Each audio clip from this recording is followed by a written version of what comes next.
If you're hosting Thanksgiving tomorrow, you ought to listen to this. The last thing you want to do is make your guests sick. Unfortunately, it happens. Experts say 20% of foodborne illnesses are attributed to food prepared in the home. Here's News 4's Luke Moretti. The students at Emerson School of Hospitality in Buffalo are gearing up for Thanksgiving. You can't rush it. You have to take your time. Instructor Jim Malley knows things could go wrong in a hurry. You never want to cook a turkey frozen. Whatever you want to do, don't do that. Malley, who's been a culinary instructor in the Buffalo Public Schools for 17 years, says it'll be stuck in the danger zone, meaning it won't be cooked all the way through to the proper temperature. And that's a big problem. About 20% of foodborne illnesses are attributed to food prepared in the home. Robert Gravani is a professor of food science at Cornell University. They need to cook foods thoroughly, and then they need to chill the leftovers properly. If they do all of those things well, we can avoid home foodborne illnesses. Foodborne illness is no laughing matter. It causes 3,000 deaths and an estimated 50 million illnesses each year in the United States. We need to think about and talk to consumers about how they can do a better job of preparing food in their own homes. Gravani recommends cleaning your hands, utensils, and equipment, whatever comes in contact with food. And keep raw foods of animal origin separate from cooked foods and from foods that will be eaten raw. Wash your hands frequently during the cooking process, at least 3 times, beginning, in the middle, and after.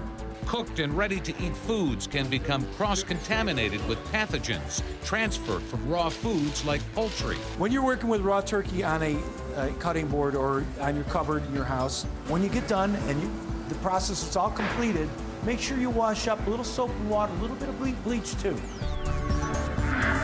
Once the turkey is rinsed and seasoned, in the oven it goes. Cut between the drumstick.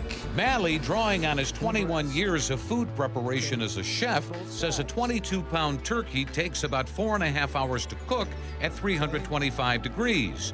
The safe minimum internal temperature for poultry is 165 degrees. Malley says stick the thermometer in the thickest part of the breast meat to check. Now, what about the stuffing? Well, what you should never do is make stuffing and put it in a raw turkey and let it sit overnight in the refrigerator. Don't do that.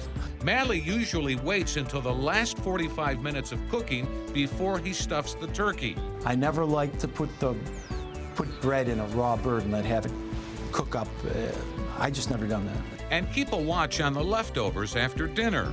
It's not a good idea to keep things out too long. The longer it sits room temperature, you open up the possibility of bacteria double and multiplying, growing as it sits. You don't want to do that.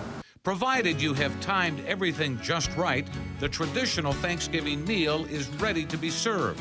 A sight to behold at the dinner table. But just one last piece of advice. Take your time. There can't be a rush involved in this whole process we call Thanksgiving.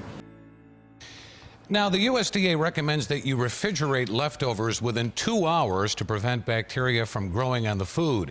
And don't store stuffing inside a leftover turkey. Instead, remove it and refrigerate separate from the meat. So, good luck and happy Thanksgiving.